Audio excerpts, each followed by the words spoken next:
Here is the Crescendo Music Education Podcast, episode number 79.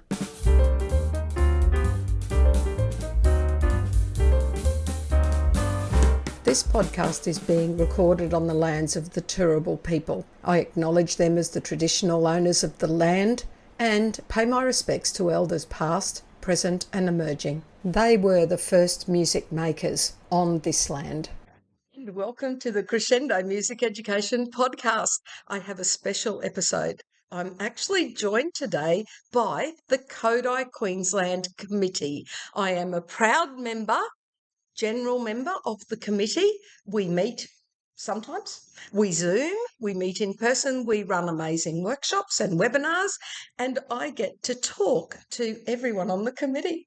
So, of course, first is our Queensland President, Alison McLeod. And I'm going to ask her, how did you get here to this whole Kodály music teaching business? Well, I didn't have a lot of Kodály when I was in high school, but I wanted to be a music teacher from about the age of 10. I decided that was just my career. And so I got to university and I decided to be a music teacher. I walked into a class with James Caskelly and solfa just threw me for a loop. I had no idea what he was talking about, but I fell in love so much that I was doing double hand sign things on the bus on the way home from uni, and I would sing the news jingles on the TV in solfa to practice. And how do you teach music without solfa and Kodály principles? I don't know how I learned anything before that because it just made so much sense for me that it's so structured and so sequential. It just works. For me, it really fit. So I loved it from the very first time as an 18-year-old when I thought I knew everything already. James just all of the work that he did at UQ with us was incredible. So I loved it from the first moment. Okay. And when you started teaching, did you keep training yourself? Oh, I always kept training, and it was almost a social network because talking to people that are in my profession, we're all quite solitary people and Slightly crazy. Yes, okay. Yes. So being able to share with other people and continue to learn. My learning didn't stop when I graduated at uni. I graduated, I think it's 20 years ago this year. 2003. I left uni and I've never stopped learning because there is so much out there and all of the workshops I go to and all of the things that we put on as a committee, I'm just as keen to listen to the visiting people as all our participants are. I can't wait to take all the notes and sorry, I have to go set up lunch, but then quick come back and take all the notes and listen to everything that they're talking about.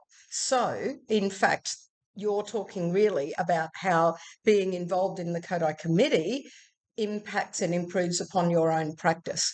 Because I think that people who are looking to join a professional association, it's something they might not think about, but that's been the case for you.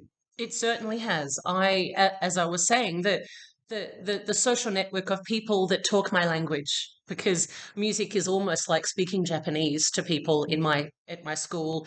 The classroom teachers don't know what I do. They don't understand. It's this crazy other thing that some of them don't see the importance of it, but others do, but they don't know how to do it. And it's so confusing for them. And so being able to talk to the people on the committee and say, this thing happened. I don't like it. What do I do? Or I need some advice. How do I approach my principal about this? Or I've got this idea and I need a song that talks about frogs. Or it's just having a group of people that are also lovely and friendly. Something that's so wonderful about this is that we share all our ideas. No one is precious about anything. If you've got a great song, you want to tell everyone about it. And if you have a problem, everyone is very quick to answer and give ideas and advice and support. I think that's wonderful. And I agree. That's why I'm a professional committee person myself. And we're very happy that you're our president, Alison. Thank you, Debbie. Thank you. And now I'm here with our vice president. You've heard her before. lovely Deb Bryden, also known as, aka my work wife. Yeah, hi everyone. So, Deb, tell us about your journey to Kodály music education. Well, mine's quite different to Alison. I didn't go to uni thinking I already knew everything about music. I was a primary classroom teacher, and I was working in far north Queensland, and they couldn't get a music teacher to come. And so I said, sure, I'll do that, but I'm going to need some training. And a summer school flyer had come across my desk. And so I said, how about this? And they paid for me to come, and the rest is history. Fabulous. I want to know why you're still on the Kodály Queensland committee, because you started on the committee after I just had a little break. Yeah. I'd been on the committee and I was having a little break, and then I believe I'm still here. I joined the committee at the end of 2003. So this is the end of my 20th year, and working that out makes me go, what? So it was the end of 2003, and I was actually at an early childhood conference with my friend Debbie Wilson, and Debbie O'Shea, see, it's all the Debbies, came up and said, I think you two should join the committee. And I think she was really just trying to get people on so she didn't feel guilty about leaving. But we went, okay, sure, and joined the committee. But you know, that is actually part of what I believe a good leader does, is they don't just leave something and go, oh, it's okay, it's falling apart, it needs me. It's part of your role as a leader is to build up that leadership within the other people so that they can thrive without you. Yeah. So I've done so many different roles on the committee in that 20 years. And I've had 3 children while on that committee. And I was initially the treasurer after a year for quite a number of years. I don't know how long, maybe 8 or 9 years. And went back to general committee and vice president, and now I'm back to vice president again. And why am I still on the committee? Because it feeds my soul. It really is these like-minded people who are excited about doing things, and I'm excited about doing things, and who are positive and just want to get things done and to help not only their own school, but schools all around the place by supporting music teachers. So that's why I'm still on the committee. And those ripples are felt so widely, so many children. Yeah, I like to think so. Thank you, Deb. You're welcome. And we're back, this time with Susie Fredline. Now, Susie, I particularly love you because you're the treasurer, and that was my job before you joined the committee, and really, you should not make me treasurer. So I did my best for a few years as treasurer, but I'm very happy that Susie joined. She is our treasurer. So, Susie, not necessarily treasurer specific, but how did you get here in respect to your Kodály journey? I had a really strange journey towards Kodály because when I was in primary school, I was at a school that had the first ever music teacher in Queensland. Whoa. And where was that? At Corinda State School. And she ran an amazing choir, and I just loved it. And at the same time, we ran one of the first instrumental music programs in the state. So when I was in grade 4, they decided to give instrumental music a go, and I learnt the flute, which with not much facility. But it got me on that journey into music. Do you know what I mean? And when I was older and I decided that I needed a career, I imagined myself to be an early childhood teacher. So I went to Teachers College to learn to be an early childhood teacher. And after my first crack, I went home to my mother and said, I don't think this is for me. And she went, well, road travel will take you somewhere. Just keep going until you find something else. And at the end of that year, I was approached by one of the lecturers in music, because in those days we did music all year as part of our diploma of teaching. And one of the lecturers came and saw me and said, we are doing a music course a specialisation starting next year. It's the first time we're ever going to do it. We would like you to audition. And I went, oh, okay. And my first crack was like coming home. I was with Phil Luke at Graceful State School, Wow. and it was the most amazing thing. I thought, this is where I belong. And then when I got my first job, another right place at right time moment, 10-week music course run by Education Queensland, Department of Education in those days, 10-week music course with Anne Comiskey. Oh, yep. It was brilliant. And I've just continued ever since then. Went and did my AKC levels when I moved down to Toowoomba, just kept on learning, kept on doing it. And it's amazing. Right place, right time. Wow. You've stumbled across some amazing people and places. My whole life. Rural education was my absolute joy. Mount Isa, Blackall, Longreach, Birdsville, Baduri, Junda, Stonehenge, Winton, Isisford, Ilfracombe, Yarraka, Cooktown, Rossville, Lakeland, Laura, Wudjal, Aboriginal communities, rural communities. Amazing, amazing what you learn when you go outside of your comfort zone. I've been blessed. Wow. You've been everywhere, man. Wow. No wonder you're such an interesting person to be around, Susie. Thank you. I'll take that compliment and put it in my backpack. Do that.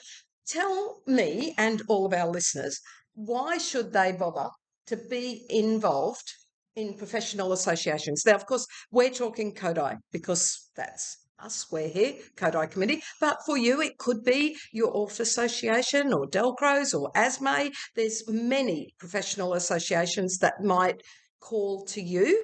But why should people bother? I got involved in the first place because I wanted to advocate for rural education. I wanted to advocate for those kids that I taught flute to over the phone, that I taught recorder to over the phone, that I did talk to over two-way radio. They deserve just as much as the people in the cities. So I thought, how can I affect change? And you can only do that through a professional association. And my first foray into Kodály committees was with the National Committee, and I did the treasurer role with the National Committee for 8 years because that was in the Constitution. You can't do any more than 8 years.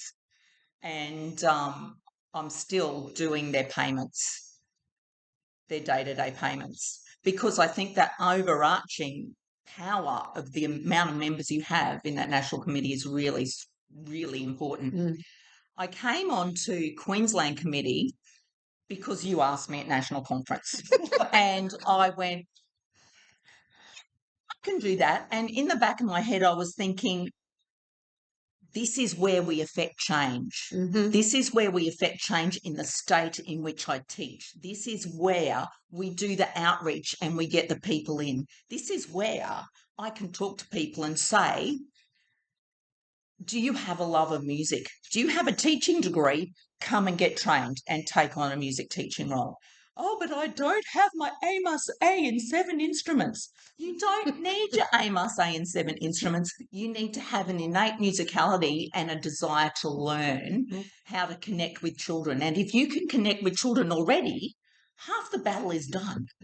So I joined Queensland Committee not only to help you out because I just love you so much, but because this is where we affect change. Yes. This is when we make things happen. And we really have. Having you on committee, you can correct me if I'm wrong, committee that's sitting off camera, our first remote member of committee. Have we done this before? Because Susie doesn't live in Brisbane with us. So she lives, how far away? 12 hour drive. 12-hour drive away. So our treasurer is 12 hours away, but it works. And when we can get her in person, it's magic. But you're living in that rural sort of setting and you're helping us as a committee to do things like have that satellite workshop that we had in Mackay recently, and CANS and in Townsville. So the state committee can help make that happen. Yep. And you're part of that, and we love having you. I love being a part of it. Thank you, Susie.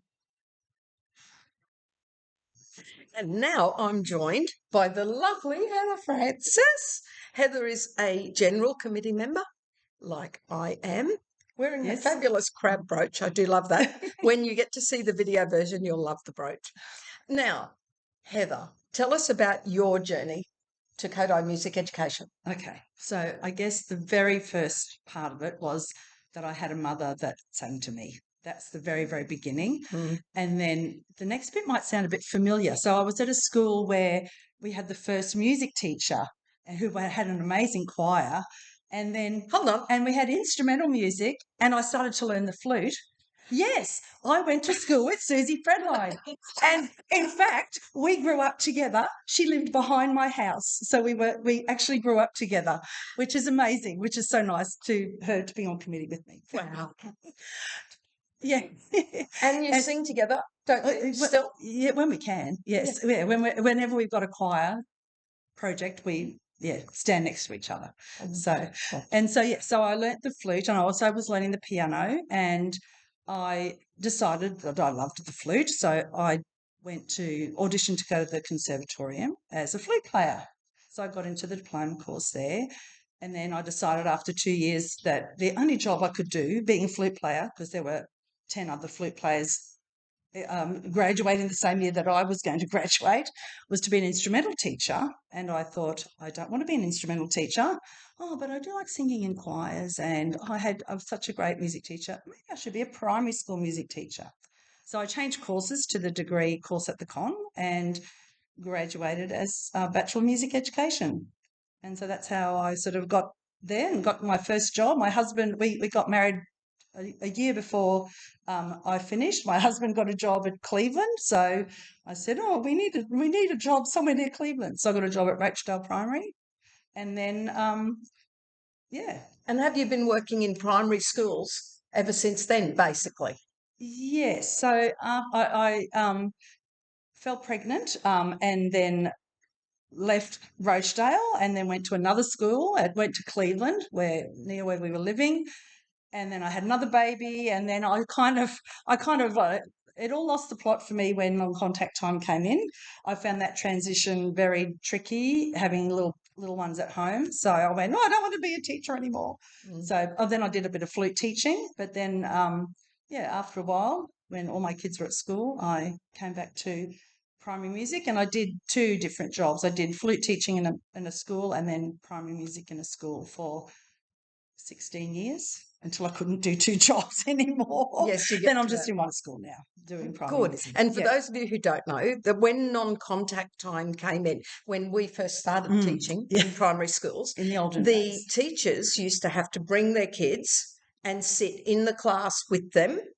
And look, sometimes I didn't particularly like that because some of them would get a little, they'd impose their own behaviour management on my class. Like we were playing a game, having a really good time, and something that I would let go because I'm the music teacher and they're having fun, they would squash. And I would think, no, please don't. And I was too young to sort of correct them. So sometimes having them in the room wasn't good. No. But other times they did help, I guess, with the behaviour management. Yes. Then suddenly it switched to primary teachers need time off class. So we became the non-contact providers, which, again, double-edged sword.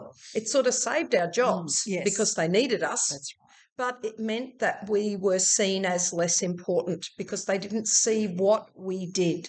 Like those good teachers that were there, they were supposed to follow up in the classroom. So you could teach them a great song or a rhyme. The next week they'd come back and they'd know it because they've practiced it, they've played the games. We helped give that joy back to the classrooms. But now all of a sudden it was drop off at the door if they make it that far. Sometimes they just send them up and wave to you. Yes, they do. So that non-contact thing was big shift with our Yeah, profession, yeah. I think. And for me, it wasn't. It was just loud. No, I can't blame you. All right, so we're going to get to your question, Okay. which is, why should we bother with being part of a professional association at all?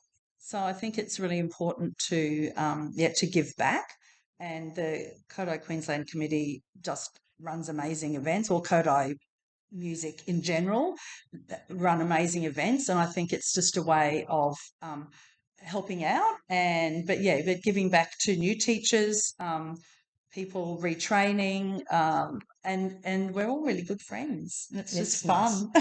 It is nice. We have fun. And I do like that we can access people that you can't by yourself. Oh, definitely. So at the time of recording this, we're in the middle of the amazing Lucinda Gagan couple of days. Now, if this was just Heather sitting in her school and Debbie sitting in her school, we couldn't go, oh, I just feel like having 2 days with an amazing Scottish educator. Right. But whereas a professional association has that power to do that, doesn't definitely. it? It's fabulous. We love having you on the committee. Thank you, Heather. Thank you. And I'm now joined by one of the Kathys. We have 2 Kathys on our committee, Kathy with a C and Kathy with a K, you'll be hearing from soon. So this is Kathy with a C. Kathy, I would love to hear about how you came to Kodály Music Education. Well, my story is a little different from the others in that I was educated in South Africa. And most of what we did in our training, besides primary teaching training, was off-based. And so Kodály wasn't very big in South Africa. It was mainly off. And so when I began teaching at the age of 20, I taught grade 3. So didn't teach any music for a little while until we were meant to teach our own specialist lessons, and we divided them up in our year group. So one person would teach all the PE, one person would teach the music and the art, and then I ended up teaching the music. Mainly because when I grew up, I was always in the theatre. My parents put me in theatre at a young age when my grade 3 teacher discovered I could sing in the choir, gave me all the solos. And so my parents put me into music lessons, and I did all my grades in singing. I went to licentiate. I was in all the shows, the local shows in the theatre, and even when I was training at uni, I went and did shows in the theatres. And so, I had a love of music from the beginning, and a fair bit of training. And then I guess just once I could teach music at school, I taught until I had my first baby. And then I started my own music school. And my music school was off-based for year 4, age 4 and 5. So it was kindies, and parents would bring their children to Little Musicians. And the children would all have a 45-minute lesson on a little cushion each. And I had eventually built up the school to about 60. And then a new school was opening up and asked me to be their music teacher, their first music teacher. So I taught in a barn with cows outside. It didn't look like a barn. They'd done it up nice. And it was lovely. I wrote a musical for them, and then we emigrated to Australia. And so we went to Canberra just to find work, and I ended up teaching at Canberra Grammar. And Canberra Grammar were really big on music. And they had a little north side school and a south side school, and then the high school.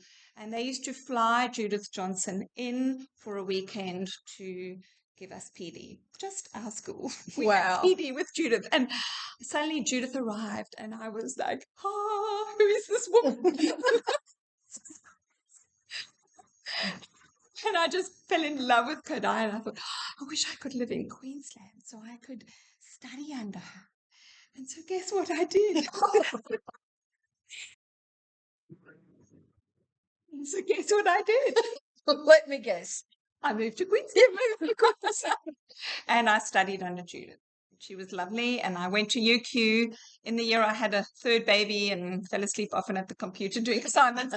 But it was just amazing. And from then on, I think I've been teaching now for 38 years. And this has been the best time in my life teaching Kodály, and I love coming to workshops and conferences because I just love learning new ideas that I can implement in the classroom. So I think until I retire, I'll be a Kodály advocate. Yes, and stay on the committee and help us do all the work. Yes, I love it. So you've sort of already alluded to this, but your question is about how your involvement impacts your work. Obviously, we know it impacts others greatly. How does it impact you and your work being part of the committee? Well, when I was asked to be on the committee, I think I was involved in a community choir with my friend Alison, and I had found that that already impacted my life. Doing something new always teaches you about yourself and improves your learning. And so that was one of the reasons I was a little bit insecure about joining, because I thought, oh, these people are so, they set the bar so high, and how will I ever reach it? But being on the committee and everyone being so lovely has actually, I think, raised the bar for me in my teaching. It's helped me to expect more and to challenge myself more, and then also to give to others when I can. So I guess I originally found it pretty humbling, and I still do. But besides wanting to help others and see other teachers come to know more about Kodály and improve their teaching, I guess it's also been great for me in my personal development and my professional development and my social development. That's great. Well, we love you on the committee, but it is amazing the growing that you can do within yourself, Yes. as well as your profession. I love that. Thank you, Kathy. Okay. And now I'm joined by Kathy with a K. Hello, Kathy. Yay. I'm going to start with our question. Tell us about your Kodály education journey. Well, I almost think of myself as a Kodály baby. um, ever since, my family, we lived in Nigeria for 7 years, or my dad was working in Nigeria, and when we moved back, I was in year 2. And ever since then, my family was musical. They play instruments and sing and all of that. But when I started class, from year 2 to year 7, I just loved being in the music classroom. And I still remember Meredith Cook was my best teacher. Yeah. Sean Metcalf was the other music teacher. Yeah. So obviously they were fantastic, and I still have my recorder book that I almost think I should make use of in my teaching now. But and then over high school, in year 10, I went to All Hallows and was under the tutelage of Tim Sherlock. And that was just the biggest blessing I've had. Now that I realize, being in the music teacher industry, it's like, oh yeah, Tim Sherlock, yeah. And everyone's like,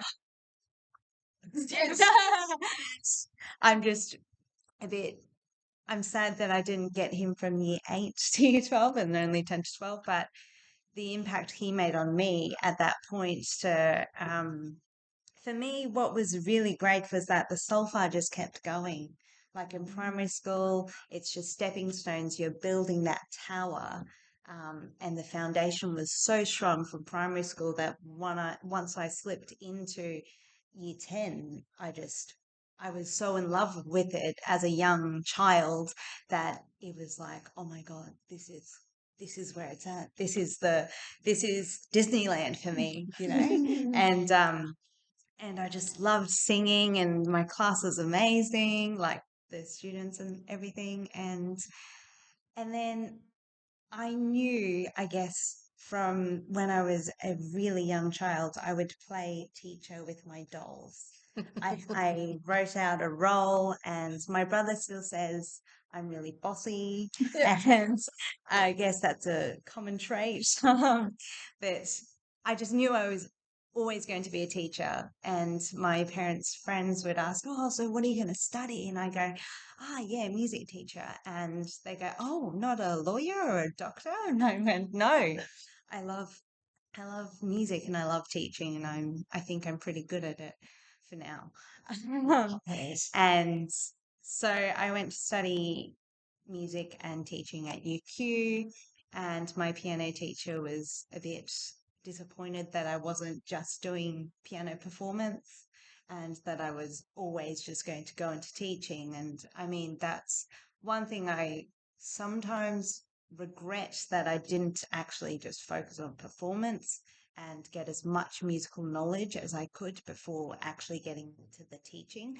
But I'm also very grateful that I did get teaching pedagogy. Not that university was really the place for me to find it. It was joining associations like Kodály Queensland back in the day, Khmer, and I mean, at the end of year 12, Tim was like, oh, girls, you should go and do this course. And we did. We actually were at the summer school at UQ doing a high school course.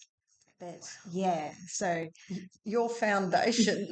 yeah. I'm just sitting here so jealous. I wish I had that foundation. And so it's when you say things like that, and when people say things like that, that I go, oh, I actually have a gift that I have to share. And yeah, and that's why I'm here. I'm here to share my gift, or my, what I think is a gift. Gift. Absolutely. And you should share that, because those of us who did not have that education and had to develop it as an adult, it's much slower coming as an adult. Those bricks that you're building up, that just comes so naturally when it's done in such a sequential, logical, oral way, as we know.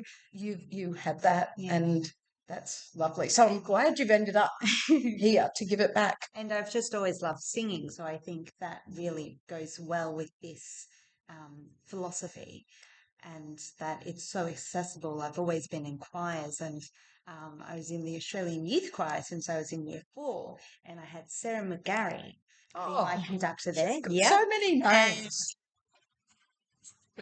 And I also had Liz Thomas as my conductor for ever since I was in high school. Yeah. So yeah, not to flex, but I can. Yeah, you are flexible. And now it's your turn to be on the other side. Well, I'm still learning, but Well, you never stop. as much as I can. You never stop learning. That's one of the little Debbie-isms I have is, if you're a teacher, okay, message to everyone out there, if you're a teacher and you think you know everything, it's time for you to stop teaching, because you don't know everything. And if you get to that point, no, it's so we always learn. We always learn. I want to know why you're on the Kodály Committee. You're a fairly newish member to the Kodály Committee. So why have you joined us?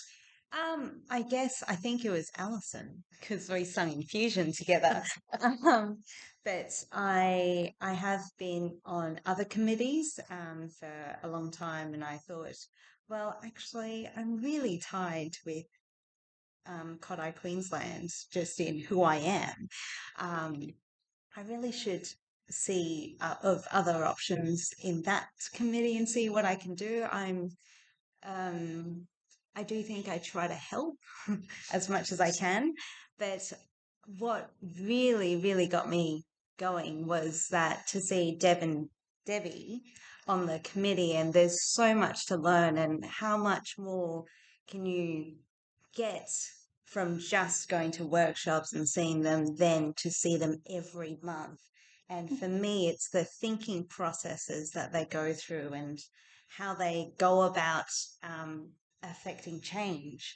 And knowing, for me, it's kind of going through that and seeing how that happens actually helps me try and work out what I could do and how I go about it when the time comes. Not yet. There's when the time comes. It's amazing. We are so happy to have you, Kathy, with K. Thank you. It's a great place to be, and like every other committee member, like it's just a joy to be a part of a team, and many hands just make a little work. And I just figured if I can only just be here just to organize the names in alphabetical order, I'll do that. Like, Yes, when I joined when I was 19 or whatever, my job was to buy the biscuits for the morning tea. That's all I was allowed to do. Mind you, I didn't know much more than to be able to do that, but every bit helps. And you do a lot more than putting the name tags in order. but I do also think like being in the conversation, if you want to make change in yourself and in others, you have to know what is behind closed doors Yes. to then be able to go, oh, this is how I do it. Or you've got to know the system to break the system.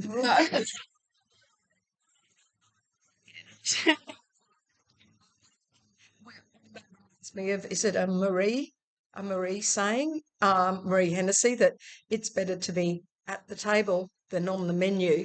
Not that I think anybody involved in anything run by Kodály Committees are going to be on the menu, but you know, there's something about being behind, as you said, the closed doors, not that they're deliberately closed, but to know the mechanisms behind. Yeah, that's wonderful. Thank you, Kathy.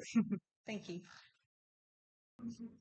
Now I'm joined by our Kodály Queensland Secretary, Melissa Black. She does all of those important minutes, agenda, correspondence, all of those things. So, hello, Melissa. Hello, nice to see you. Now, would you like to tell us a little about your Kodály journey? Sure. I'm not the product of a wonderful Queensland education where I learned from Kodály-inspired teachers. I've come to the party quite late in life. I studied in Sydney, and I've always found through university, through pracs, through early years teaching that something was missing. And I really was looking for something that connects my students with meaningful sequential learning. I was teaching, I think, I was doing all sorts of PD, just trying to find what was the missing link for my students. I came across a Kodály New South Wales event, and it was with Marie Hennessy. And I don't know what brought me to it. I didn't know who Marie was, but it was a back to school day in February or so, and I went along not expecting anything. And I must have used the notes from that day to program for the whole year. I just used everything from it. I found it really engaging and interesting. And then the next year, just by chance, was the Sydney National Conference. And I saw that John Fireoven was coming, and I did know his name and thought, oh, this would be interesting. But again, didn't know very, very much. And I went along and I saw all these badges that said Queensland member, Queensland member. And I think I realised then, I was like, something going on in Queensland. But anyway, and I went to it, and it was, you know, the first taste of musicianship and all these really interesting things. And I spoke to, at the time, Carla, who was Carla Trott, who was on the book store with Hayley Ritchie. And I said, you know, how can I learn more about this? And she said, oh, you really need to do some levels. And so that got me on to attending summer school. And then I did 2 levels in 1 year. I did a summer school in Queensland and a summer school in New South Wales. And I just was hooked. And from there, you know, to the point that, you know, my husband at the time said, you know, what do you think about moving to Queensland? And I went, oh my gosh, like I would love to, because I just know that there are so many wonderful educators there, and how good, like there is so much that we could learn. So that kind of brought me to committee as well, because I just was so inspired and wanted to be like these wonderful teachers I was meeting, who seemed to just have such a great understanding and passion and interest in this methodology. So I just wanted to pick their brains as much as possible, to the point that I moved here. So yeah. long way. Yeah. No regrets. Wow. Good decision. And so the committee was about, joining the committee was about sharing with like-minded people. And making friends as Yes. well, I think, and networking. A new city, didn't know many people. I thought that it would be a good way to get to learn what's going on, but to also find out how I could contribute and assist. And I sort of figure that I've always had a bit of a service mentality. But my family really instilled that in all of my brothers and sisters and I, that every act, no matter how small, is important, and it's you should always be volunteering and working out what you can give, because it makes a difference. So that's what sort of got me onto volunteering. But well, we're really pleased you're on the committee and you're giving back. That's important, and everyone should look at what they can do. That's it. Everyone on our committee has different talents and areas, and it's really great, because when we come together for these workshops and events, we all do little acts that put a workshop together or put an event together. And a lot of people, when they start committee, they go, "Oh, I don't know what I can do," but it's everyone just doing a little that makes these things happen.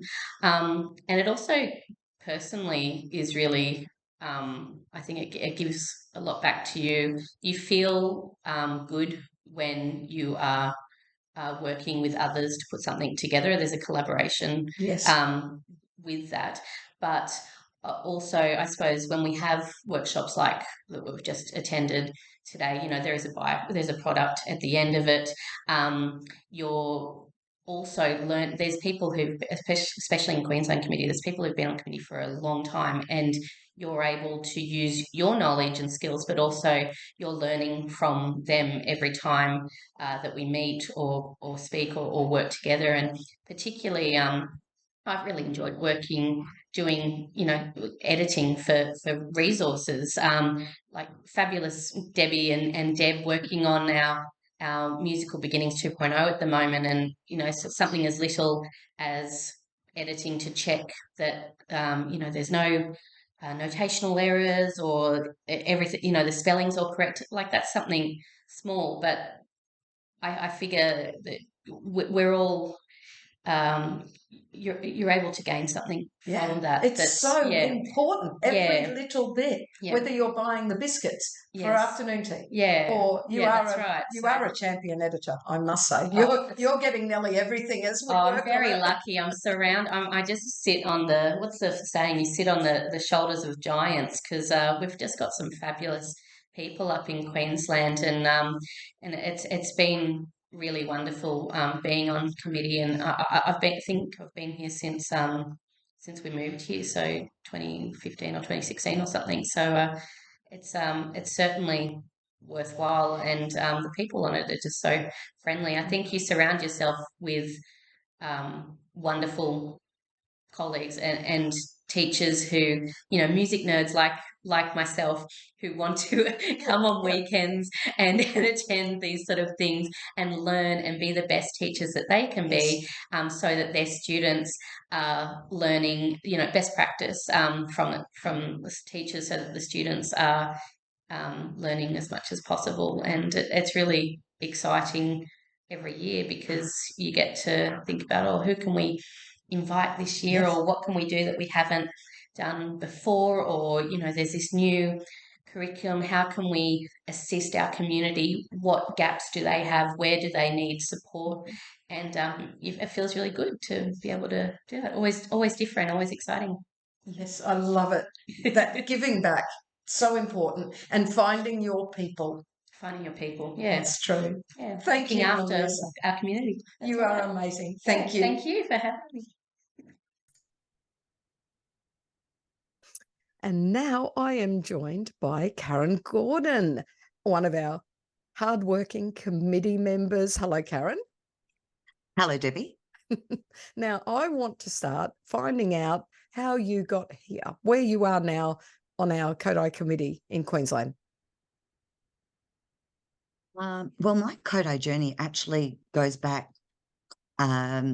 decades to before I even started school. So back in the western suburbs, there was a little music school that my mother sent me to before I started school that had a little pre-year one, as it was back then, kindy music program.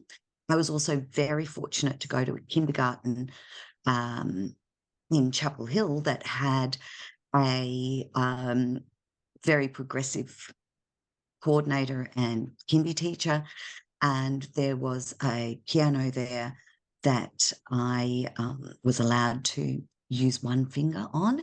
And the kindy teacher was also Kodály trained. So my musical journey and my Kodály journey actually started right at the very beginning. I was also fortunate enough in grades 6 to go to a school that had a very enthusiastic Kodály trained teacher. So that was very influential before I went into my high school years. Oh, that makes me think you're really lucky. You know, I really was, lucky. and I didn't realize how lucky I was until probably in the last 10 or 15 years, because I also then went to university in an age in Queensland of many Kodály trained teachers and ORF trained teachers. So I got the best of both. And when I went out after university, I was actually secondary trained, but went to a primary school and started off my program using is it QMP? You'll have to remind me, Debbie. Yes, What the was Queensland, the Queensland Music Program, QMP. That's right.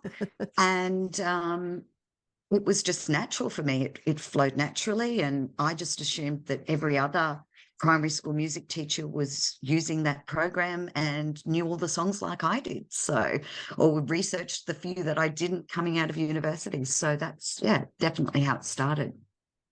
As far as coming onto the committee then, that was more, I guess, looking at the number of years that I had been teaching, where I was at with my family, and just finding that I had that little bit of extra time in my week, and thought that I'd like to start giving back to something that I had by that stage realised wasn't how everybody else had started their music experience, or in fact was teaching for other children's music experience. Wow, that's great. Well, I'm really pleased you did that, because I think that's something that everyone should consider doing, is doing that little bit of giving back. It makes a difference, doesn't it? Oh, absolutely. Yeah. And I think I understand early in your career, you're certainly working hard to establish yourself. But I actually also think that that could also be a good time to pop onto a committee, because there are people with much more experience who you will have a closer relationship with, and you will be able to gain so much personally, as well as still giving back that little bit more. Oh, I agree, because I first joined the Queensland Kodály Committee as a student representative. So that's a long time now. I don't know. Fantastic. I don't want to do the maths, but maybe 43 years, something like that.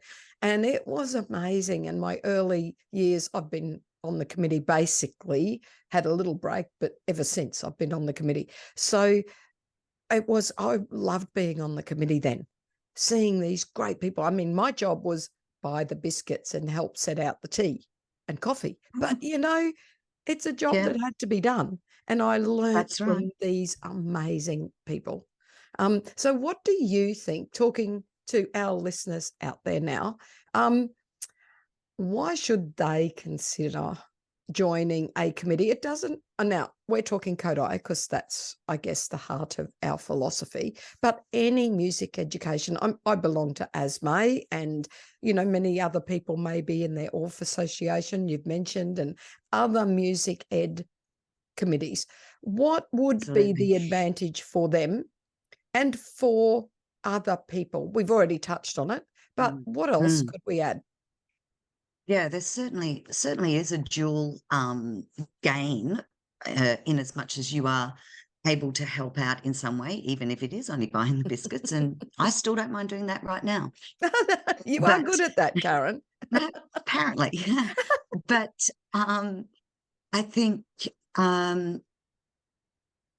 the extra ideas, the expanding of your learning and your practice is really important. I think that has to be ongoing. That has to be week by week, month by month. And how fantastic to have these people right on your doorstep to talk to collaborate with. And the collaboration is fantastic on a committee because the ideas that come in spark other thoughts and ideas from yourself and other people. So collaboration is a really big thing for me. And I think as music teachers, we can sometimes be very isolated. And I know in my career, because I've been sort of all up and down the East Coast in the private sector and public schools, and very rarely have I had the privilege of working in a school with other music educators. So it's a lot of what you know already, you do tend to rely on mainly, and then what you can find these days, of course, online. But there's nothing better than the face-to-face person, in person, whether it be professional development or whether it just be professional collaboration. And I think if in giving, you are able to not only give some of the ideas that you have used in the classroom, so you know that they're tried and true, but even if it's just buying the biscuits and setting up and being part of a group that are bringing a fantastic educator in from overseas, or setting up a webinar with somebody that you would not normally have that privilege of listening to or being a part of. Yeah, it's endless. The gains that you can get personally, but also I think sometimes I have been very much a person who's gone, oh no, everybody else knows that. So nobody needs to know what I do on a day-to-day basis. Nobody needs to know how I use seesaw in the classroom or seashells or any of the other little ditties that we do use. But in fact, not everybody does use it necessarily the same way as you do. So, and the expansion activities, and certainly now getting into digital technologies and how we can actually bring the traditional songs that we've used for many, many years into the modern age and make them just as appealing to our modern students as we have done over the years. Yes, some really great points. And I do think it does, being on a committee does provide those unique learnings. And I just think that the professional profile improves our whole outlook on our profession, doesn't it? That was very awkward, but you know what I'm saying. So I do think that people should really look. I shouldn't tell people what to do, but I think it's, if everybody gives a little bit, it just makes our whole profession richer. Absolutely. And I think the thing is that it's not a daily or weekly, excuse me, or even a monthly commitment. Well, once a month we have a meeting for our committee. But I think you can put in or get out as much as you can at the time. I think even if you're committing just for one season, 1 year, possibly on a committee of some sort, just put your toe in the water and find out what it's like. You may find that you really do enjoy it, as I did, or you've got that opportunity to pull out if you don't. But if you don't give it a go at some stage in your career, I think you're missing out. Yes, I agree. And on that note, I will say thank you, Karen. And our call to action is, people, get on a committee, give it a go, and help our profession. Absolutely.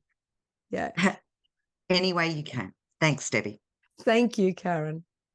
As we know, laughter relieves stress. Don't lose sight of the funny side of life. You know, it just doesn't matter how much you push that envelope. It'd still be stationary. I like that one. Thank you so much for watching our Crescendo Music Education podcast. For more information about all things Crescendo, including membership and music education resources, visit us at crescendo.com.au. Don't forget to like and subscribe